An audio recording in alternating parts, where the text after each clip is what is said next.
பேபிய விட்டுட்டு போக முடியும். நான் ஜாப் போறதும், போகாததும் எங்க விருப்பங்க. என் ஹஸ்பண்ட்க்கே அதுல பிரச்சனை இல்ல. எவ்ளோ ஃபினான்ஷியல் ப்ராப்ளம் வந்தாலுமே, ஹஸ்பண்ட் எல்லாமே புரிஞ்சுட்டு அதுல சப்போர்ட்டிவா தாங்க இருக்காங்க. ஆனா 3வது மனுஷங்க உங்களுக்கு என்ன பிரச்சனைங்க அதுல? சப்போஸ் ஸ்டார்ட்டிங்லேருந்து என் பேபிய யாராச்சும் பார்த்துட்டு இருந்திருந்தா கூட நம்பிக்கை வந்திருக்கும். விட்டுட்டு போயிருப்பேன் ஜாப்க்கு. பட் அப்படி இங்க இல்லல்ல.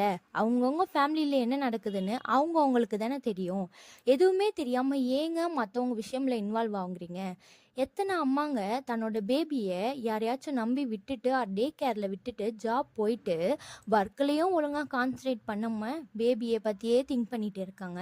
ஒரு கட்டத்துக்கு மேல அந்த குழந்தைக்கு ஒரு அம்மாவாவே இருந்தாலுமே குளிப்பாட்ட முடியுமா? தலை சீவி விட முடியுமா?